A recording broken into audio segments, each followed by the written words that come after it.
is érkezett a festművésztől kaptam. Ő tegnap így dolgozta, és ezt a jelentállam retteneli igényben romában küldöttek meg, és így adták rá, és erről fogunk ma eljutatni a mi áldozatkoszunkat is, és azt is, hogy szeretne ilyen jelentállat küldeni magának, egy jelentállat, akkor az majd megtehető a vágma, akár esetleg a tanácsot valami.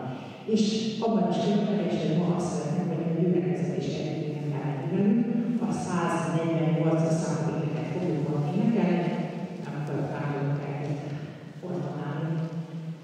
Kérjük, hogy fogadják tőlük szeretettel ezt a rövid szolgálatot.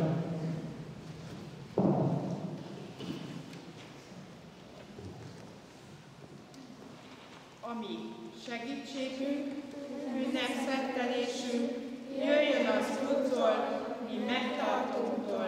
Ámen. Isten kegyelméből újra együtt vagyunk. Örömöt, hálaszot visszhangozzon ajkok.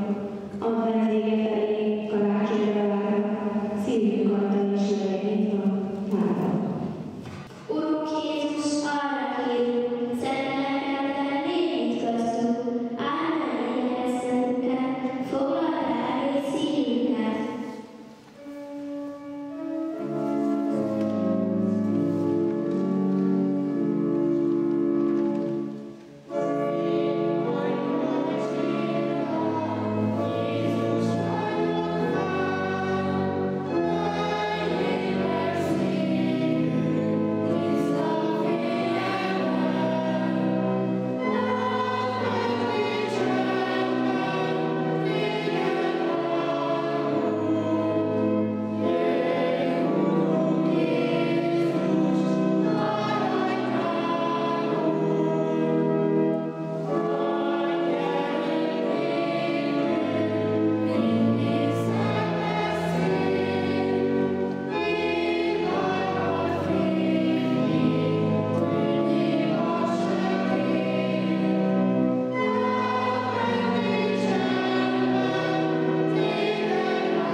járuljatok színe elé újjongással, mert jó az Úr, örökké tart az ő kegyelme, és nemzedékről nemzedékre az ő hűség.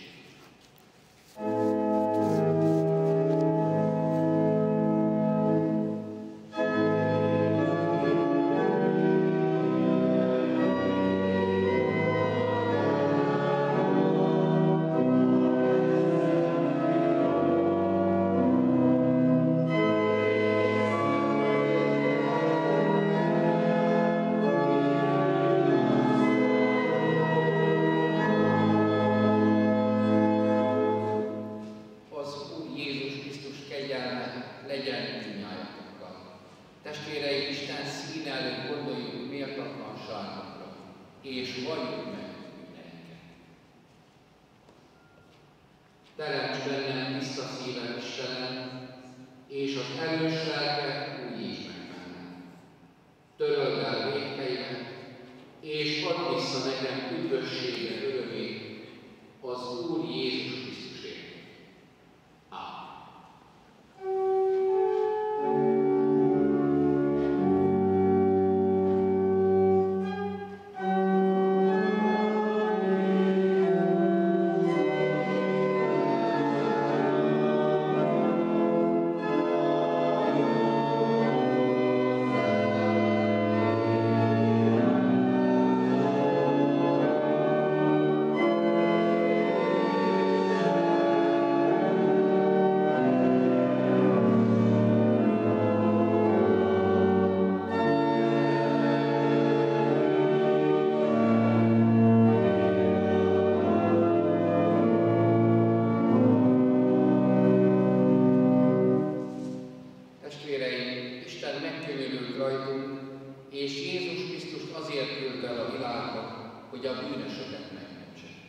Dicsőség a magasságban Istennek, a földön békesség, és az emberekhez jó.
Hallgassák meg, szeretett testvéreim, Istennek azt a szent igéjét, úgy, amit Anyaszent Egyházunk adventi 4. vasárnapjára oltár előtti felolvasáson elrendelt, és melyet megírva találunk Pál apostolnak a Filippi gyülekezethez írott levelének 4. fejezetében, a 4. verstől a 7-ig a következőképpen.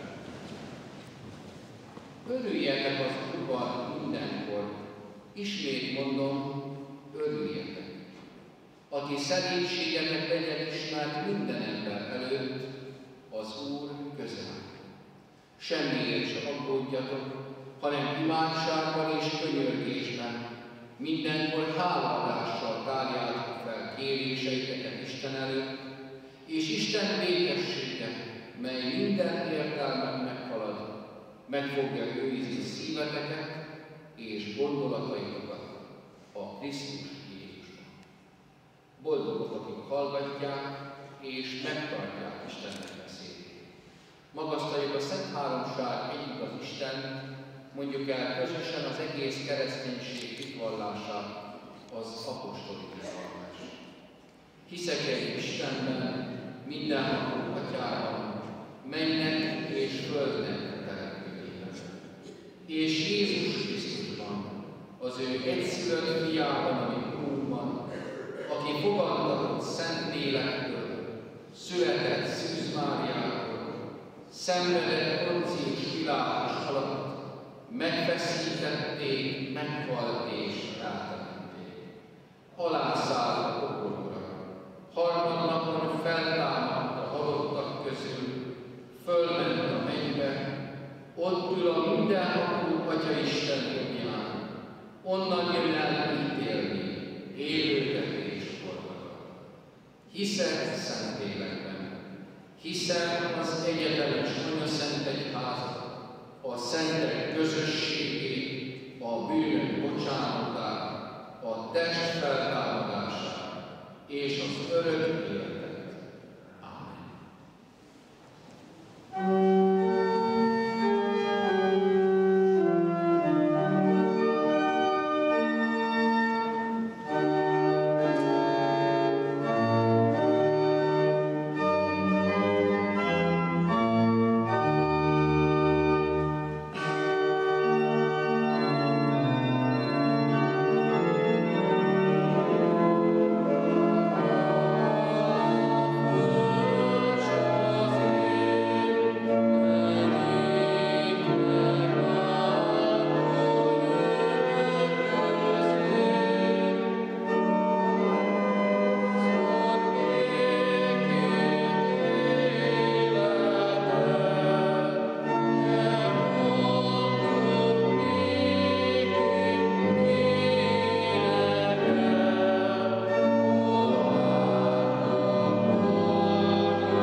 Köszönjük, hogy a király mellett a fazekas leányra is eljött hozzá. Szeretettel köszöntjük őket, köszöntjük Halmai Újvági Mária karnagyot, aki az ő irányításukat, vezényletüket végzi, és egyben szeretnénk mi is kifejezni örömünket és gratulációkat, hogy elnyertük a Miskolci Múzsa díjat, amihez szívből gratulálunk és kívánjuk a Jóistennek az áldását. Hozzá kell tenni, hogy amit ma itt hallunk, az nem a fazekas gyermekkar már, hanem azok a gyermekek, akik nagyok lettek. Felnőttek, gimnazisták, érettségizettek, egyetemisták, vagy talán még nagyobbak, és itt énekelnek közöttük. Ez is látja, mutatja, hogy ha jó a vetés, akkor mindig van eredmény. Hát kívánjuk az ő életükre Jóistennek nagyon gazdag áldását, és Halmai testvérünkre pedig azt, hogy sokáig vezessen még ilyen szép énekkarokat, és kívánjuk, hogy sok-sok örömük és sok-sok eredményük legyen még. És újra visszavárjuk őket ide. Most pedig egy éneket fogunk meghallgatni, méghozzá az Ave Máriát. Maria.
fiától, az Úr Jézus Krisztustól.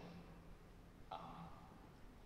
Hallgassátok meg, szeretett testvéreim, Istennek azt a szent igéjét, úgy, amit Isten szent lelke megiratta azt a mi számunkra, és aki segítségül hívva az ő igéjét kívánom hirdetni, Lukács evangéliumának első fejezetében a 46. verstől az 55. a következőképp. Mária pedig ezt mondta: magasztalja lelkem az Urat, és az én lelkem újjon Isten az én megtartóm előtt, mert rátekintett szolgáló leánya megarázott voltára, és íme mostantól fogva boldognak mond engem minden nemzedék, mert nagy dolgokat tett velem a hatalmas, és szent az ő neve. Irgalma megmarad nemzedékről nemzedékre az őt félőkre. Hatalmas dolgot cselekedett karjával, szétszórta a szívük szándékában felfuvalkodottakat, hatalmasokat döntött le trónjukról, és megalázottakat emelt fel. Éhezőket látott el javakkal, és bővelkedőket küldött el üres készen. Felkarolta szolgáját Izraelt, hogy megemlékezzék irgalmáról, amint kijelentette atyáinknak, Ábrahámnak és az ő utódainak, mind örökké. Ámen.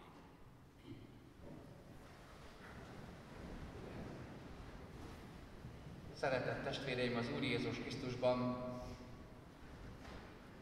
nem volt ez a vasárnap ennyire összekomponálva, hogy az Áve Mária után a Magnifikát hangozzék el, de valahol fentről, a Jóisten részéről ez megtörtént.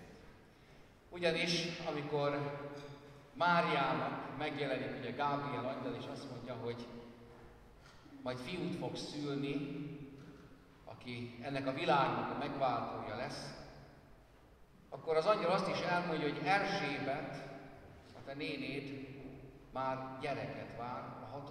hónapban van, és akkor Mária elindul Jeruzsálem közelében lévő kisvárosba, hogy megkeresse Erzsébetet. És amikor oda beér, akkor Erzsébet azt mondja, hogy megmozdult az én méhemben a gyermek, amikor a te köszöntésedet hallottam.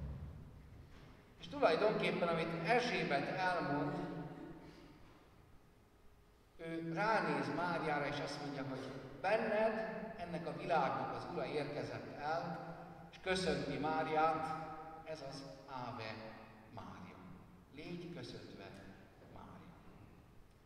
Aztán erre Mária válaszol, és nem Erzsébetnek válaszol vissza, hanem magának az élő Istennek, és azzal kezdi, hogy magasztalja lelkem az Urat. Ez pedig úgy hangzik latinul, hogy Magnificat.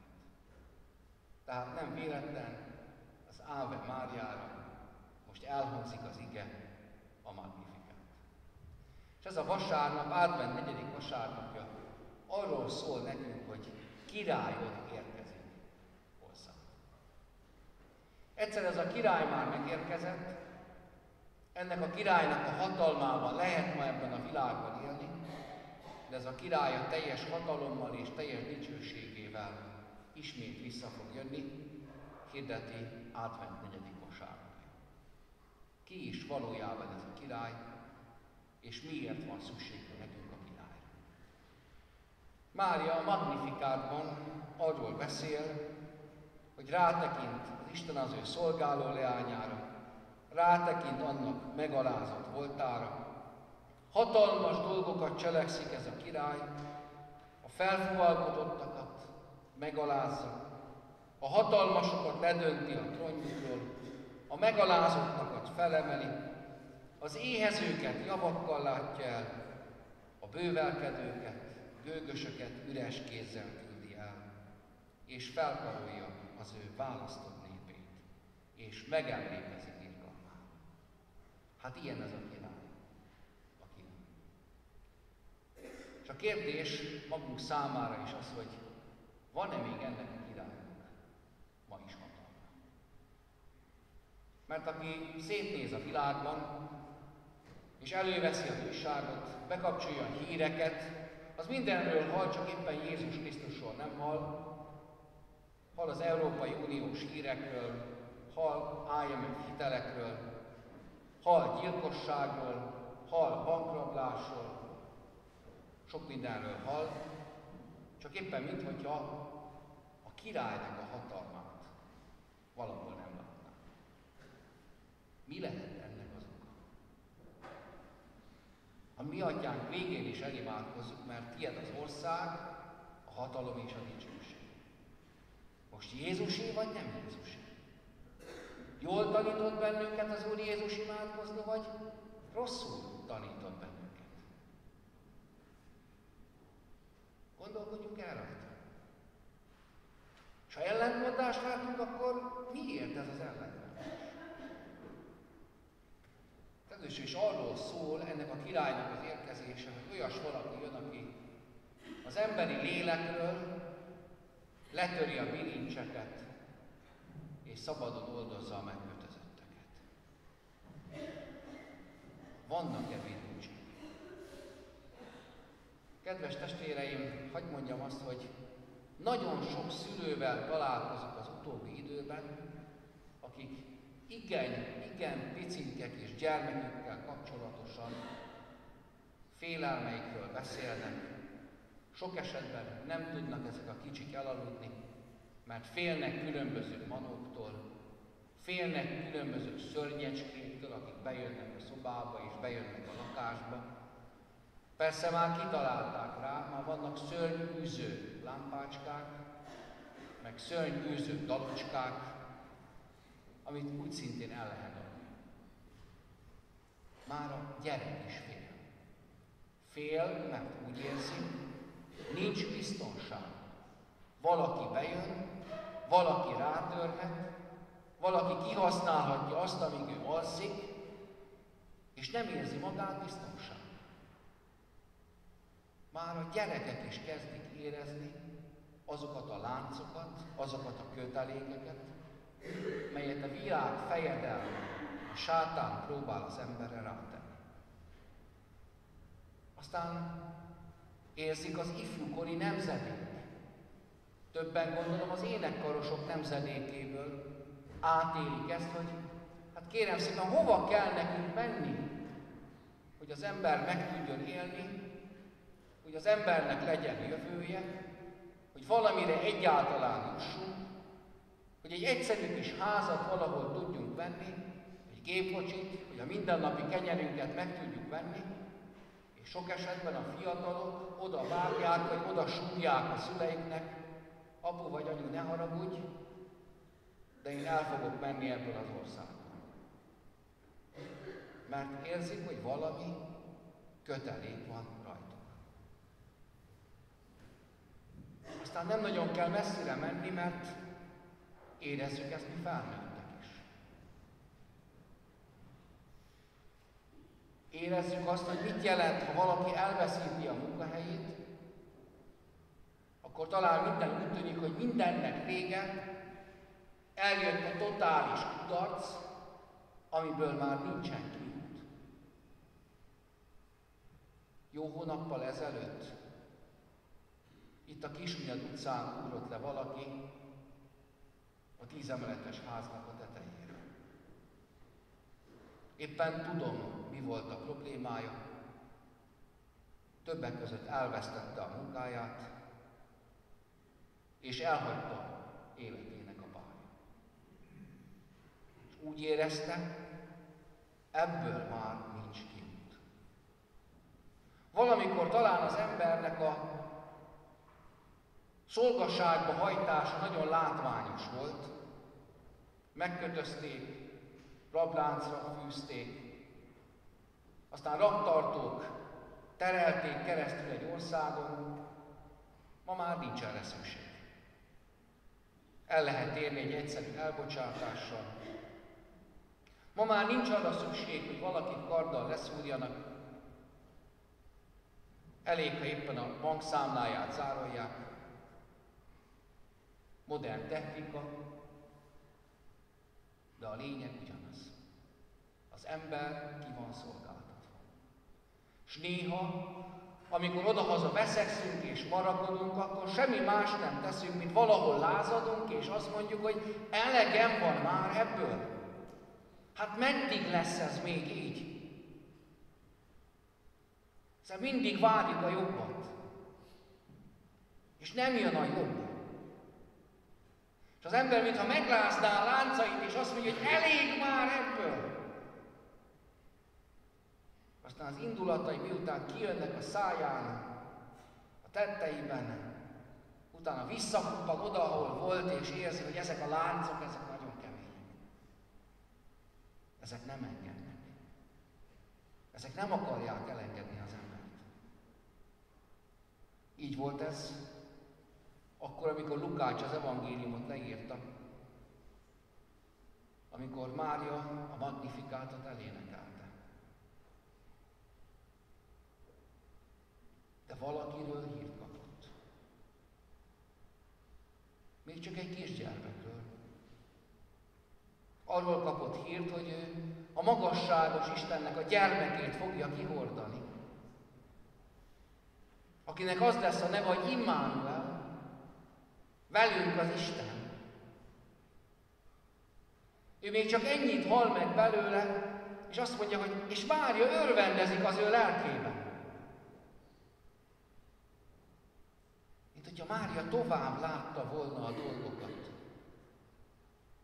Mint hogyha ebben az éneklésben az Isten megmutatta volna neki a távlatokat, amikor azt mondja, hogy ő majd hatalmasokat dönt le, megalázottakat emel fel, betegeket gyógyítja meg, felkarolja az éhezőket. Ő lesz az, aki rendet rak ebben a világban. Aztán tudjuk, hogy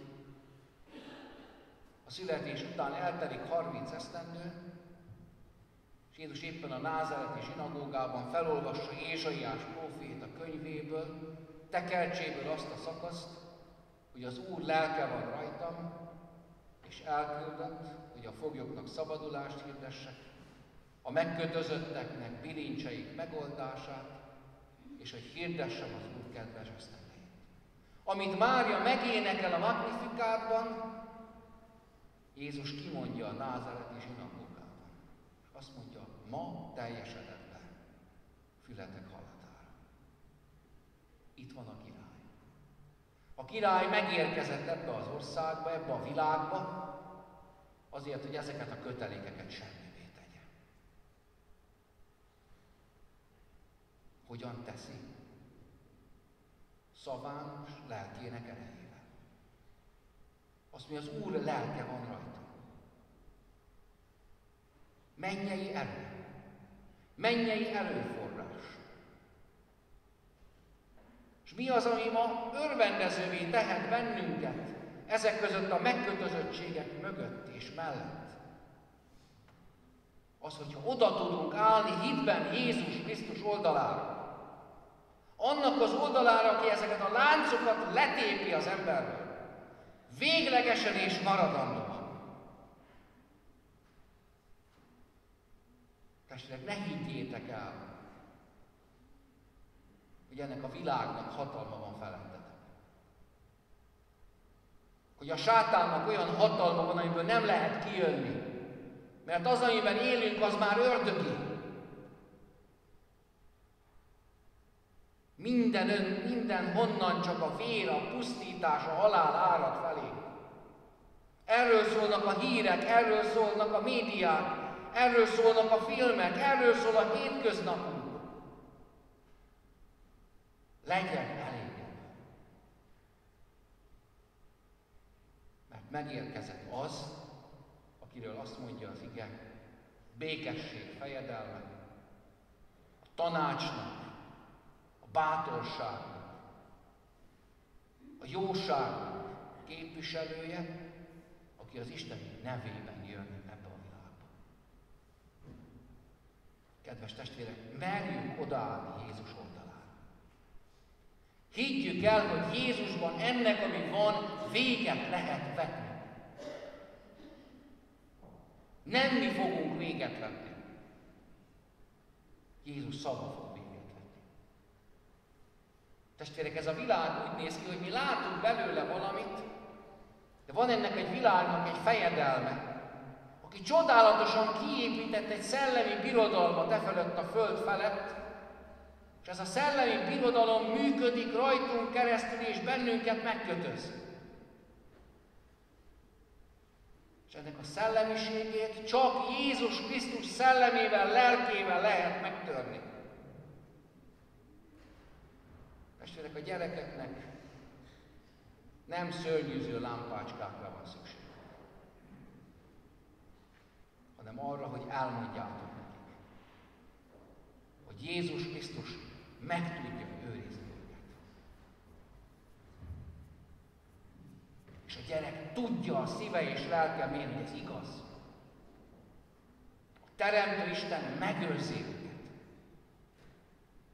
De benneteket meg kérlek, ne vigyétek olyan helyre a gyerekeket, ahol ilyen hatás alá kerülnek. Óvjuk meg őket ettől. Aztán hadd mondjam a gimnazistáknak, az egyetemistáknak. Ha összefogtok Jézus Krisztus nevében, akkor nem kell sehova menni ebből az országból. Ha Jézus mellé oda fogtok állni.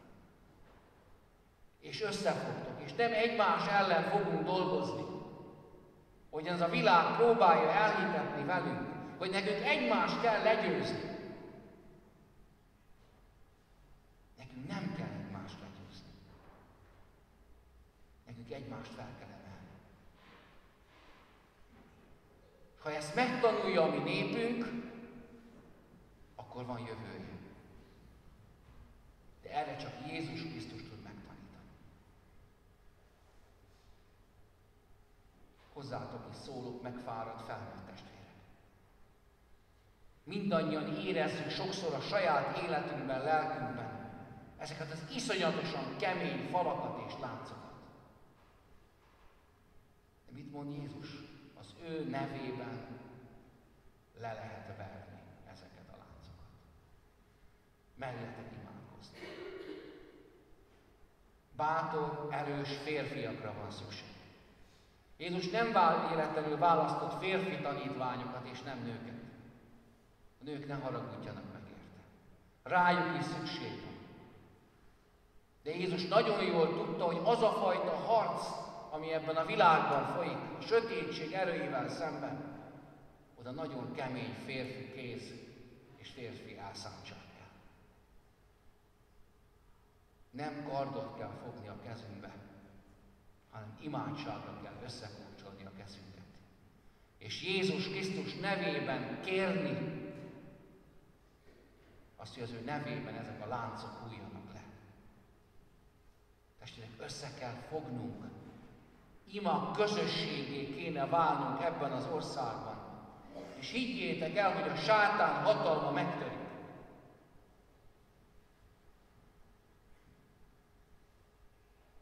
Amikor a szerencsétlen fiatalember egy hónapja kiugrott a 10 emeletes házból, és egyik kollégám ott volt és elmesélte, meg voltam döbbenve, hogy akik arra jártak, csak a mobiltelefonjukat tudták elővenni, hogy filmezzük le végre egy igazi, aki leesik.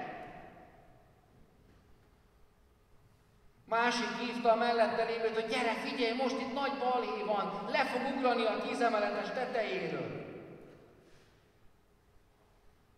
A 70 éves néni a szomszédból kinyitotta az ablakot, mert látni akarja, hogy fog leugrani. És egy ember nem volt, aki a kezét össze tudta volna tenni, hogy Uram, könyörülj ennek az embernek az életét. Ezért tartunk itt. Mert a világ fejedelmét engedjük, hogy erősebb legyen felettünk. Azt gondoljátok, szerződésekkel, szövetségekkel ezeket a problémákat meg lehet oldani? Egészségügyi jogszabályokkal és törvényekkel ezt helyére lehet tenni? Ne gondoljátok! 2 napja lett lerakva a Csillagpont kórháznak az alapkőve, itt a megyei kórházban.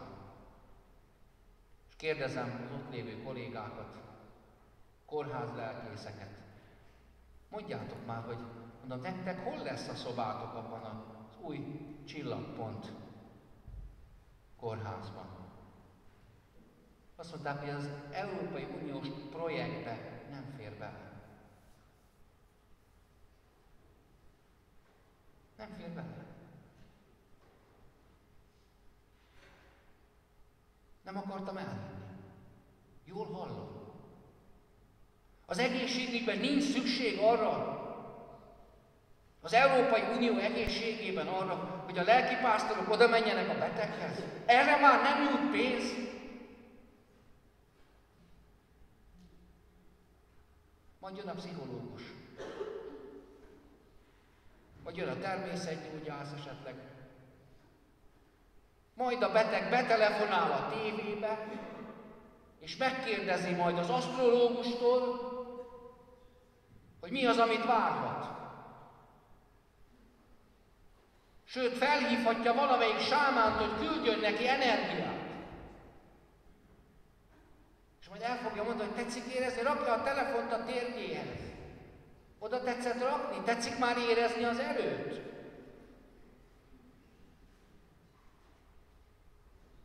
Legyen ebből, testvérek, elég. Álljunk oda Jézus Krisztus mellé. Advent erről szól, mert Jézus jön. És nem csak jön, hanem itt van. És keresi a bátor, erős férfiakat, és az erős, bátor férfiak mellé álló nőket. Testvér, össze tudod tenni a kezed?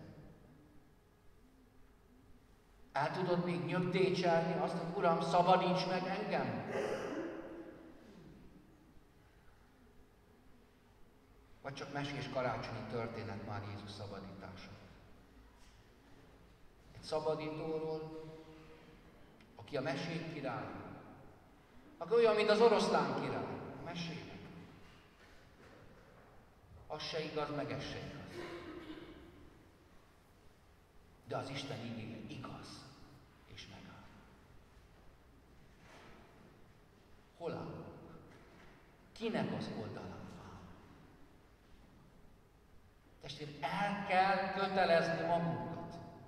Ez másként nem megy. Hadd mondjam nektek, hogy Advent legnagyobb kincse abban van, hogy az embert az Úr Jézus újra maga mellé akarja állítani és meghívja. De ehhez kell egy belső döntés az ember szívében, hogy én ezt akarom. Én leteszem az életemet Jézus mellé.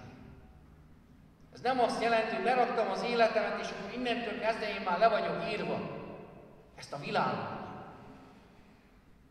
Jézus azt mondja, hogy leteszed az életemet mellém, akkor kapod meg a szabadságot. Mit mond Jézus? Ha a Fiú megszabadít titeket, valóban szabadok vagytok. Aki meg akarja tartani és menteni az ő életét, az elveszíti. Aki viszont elveszíti én értem és az evangéliumért, mondja Jézus, az örök életre menti meg azt. Döntsétek el, hogy amit ő mond, a királyok királya és az uraknak ura, az igaz vagy hazugság. Én már rég eldöntöttem. Királyok királya, uraknak ura. Az én életem királya és ura. És ebben a hitben akarok élni, ebben a hitben akarok egyszer meghalni, és őt látni egy örökké valóságon keresztül. De veletek együtt. Jöjjetek! A király itt van. Ámen. Imádázzunk. Úr Jézus Krisztus, köszönjük azt, hogy Te itt vagy. Köszönjük, hogy azért jöttél, hogy ma ezeket a láncokat ismét leverjed. Ó, Uram, hogyha hallanánk, hogy mekkora lánc csörgéssel jöttünk be ebbe a templomba, kinek a kezén, kinek a lábán, kinek a fülén, vagy a száján, vagy a szemén, akkor talán üvöltenénk a kétségbeesést. De ott vannak ezek a szellemi láncok. És Úrunk, most azért könyörgünk itt ebben a gyülekezetben, hogy a Te véred által, amelyet értünk ezért a világ szabadulásáért adtál, törd le ezeket a láncokat. Minden testvérem életében, hogy hadd legyenek a foglyok szabadok. Jézus Krisztus nevében hirdetjük a szabadságot. Amen.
szolgálatot itt az Isten tiszteletünkön.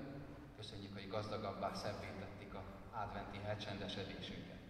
Hirdetem a testvéreknek, hogy ma este 7 órakor a Minorita templomban a Szentlelken lévő Pálos kolostor romjainak a helyreállításáért lesz egy hangverseny, amire szeretettel hívnak bennünket is. Hirdetem a testvérek, hogy kedden 5 órától szokott időben bibliaórát tartunk, de ez a bibliaóra, ez karácsonyi bibliaóra lesz, úgyhogy erre szeretettel hívunk nem csak bibliaórásokat, hanem mindenkit, hogy éljünk ezzel a lehetőséggel. Hirdetem a testvérek, hogy szombaton 4 órakor szentesti istentiszteletre hívjuk a testvéreket. Mához egy hétre, 11 órakor karácsony első napján szokott időben van istentisztelet, melyet úrvacsoraosztás fog követni, illetőleg a gyermekeknek a szolgálata, és szeretnénk még széppé és érdekessé tenni ezt az alkalmunkat, úgyhogy karácsony első napjára is szeretettel hívjuk a testvéreket, és azt követő hétfőn 26-án ugyancsak 11 órakor karácsony másodnapján istentisztelet, majd úrvacsoraosztás fogja követni. Hirdetem a testvéreimnek azt, hogy a itt lévő könyvekből, amiket ajánlottunk, egyrészt a kreációt, még egy pár darab kapható belőle, aztán megérkezett az evangélikus életnek az ünnepi száma, de több anyag van benne, ez 500 forintért megvásárolható, illetőleg Szemerei Gábornak a nyugati egyházkelet püspökének, a testvérének egy verses kötete, a világ tetején imádságos versek, ezek 1000 forintért vásárolhatók meg, illetőleg a Máté 118, az Északi Egyházkerület lelkészeinek Máté kommentárja, vagy Máté evangéliumáról írott igehirdetés gyűjteménye 2000 forintért, úgy szintén ajánlom a testvéreknek a figyelmébe. Ajánlom még a testvérek figyelmébe a honlapunkat, a luterán.eu-t. Nagyon sok anyag van benne, nagyon köszönjük azoknak, akik ebben dolgoznak, és most is itt vannak, és felvették ezeket az alkalmakat. Én azt kérem a testvérektől, hogy az offertórium, az adomány mellett a kijáratnál elhelyezett, mondhatnánk így, hogy média persejünk, amivel jó híreket szeretnénk vinni a családokba, tehát nem a rossz híreket, azt máshol tessenek keresni, abban van bőven. Mi a jó híreket szeretnénk vinni, a mai gyertyagyújtásról a gyerekeket lehet megnézni, sőt, saját magunkat is láthatjuk. És tudom azt, hogy vannak, akik már külföldön nézik a családjukat, vagy hozzátartozójukat a vasárnapi istentiszteleten. Úgyhogy én bíztatok mindenkit arra, hogy ezt a szolgálatot is támogassuk, tehát az offertóriumunknak, a gyülekezetünknek a napi kiadásait, és aki pedig teheti, az pedig erre a verseiben az internet honlapjának a készítését, de természetesen menjünk fel és nézzük meg, mert nagyon-nagyon szépen csinálják ezek a testvérek. Napról napra, minden egyes napról történő gyülekezeti eseményről részletes információt, beharangozott találunk előtte, és ha oda felmegyünk, akkor mindent megtalálunk. Tegnap volt a gyerekcsendes napunk, megkérdeztük a gyerekektől, kik használnak internetet, hagyjárolja meg minden gyerek. Sőt, a Facebookon, meg Twitteren, meg csomó mindenen ők már ott vannak, amire még ki sem tudjuk ejteni, hogy hogy néz ki a történet. Ők ott vannak, részt vesznek benne, úgyhogy nyugodtan lehet a nagymamáknak, az unokákat megkérni, hogy na, nem tudtam eljönni, kicsikén kapcsol csak be nekem, mi volt a karácsonyi istentiszteleten, vagy a többi, mi történik a gyülekezetben. Úgyhogy éljünk ennek a lehetőségével. Hirdetem a testvéreknek, hogy a múlt vasárnap offertóriuma 29.365 forint volt. Isten áldja meg testvéreink életét és adományát. Istennek békessége, mely minden emberi értelmet felülhalad, meg fogja őrizni szíveiteket és gondolataitokat a Krisztus Jézusban. Amen.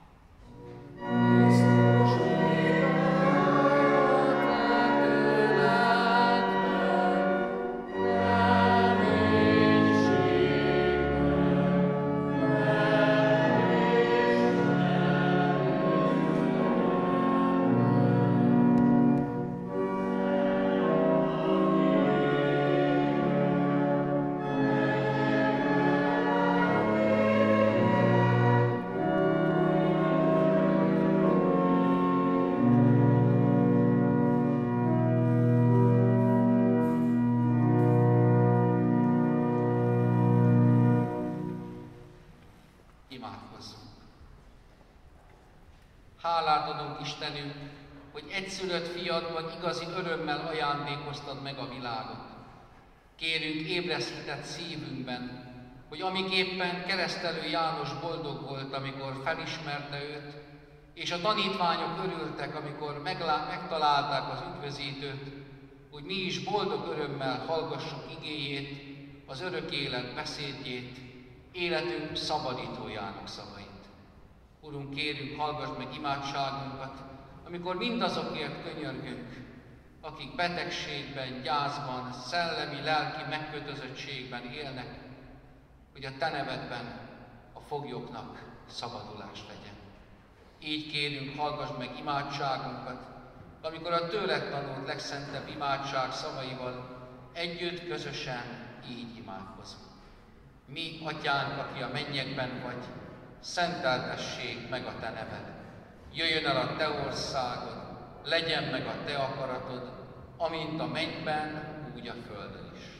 Mindennapi kenyerünket add meg nekünk ma, és bocsásd meg vétkeinket, miképpen mi is megbocsátunk az ellenünk vétkezőknek. és ne vigy minket kísértésbe, de szabadíts meg a gonosztól, mert tied az ország, a hatalom és a dicsőség, mind örökké. Amen. Végezetül Istennek népe, vegyétek az Úr áldását. Áldjon meg titeket a mindenható Isten, az Atya, a Fiú és a Szentlélek.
Te vagy rajta, ne vicceljél.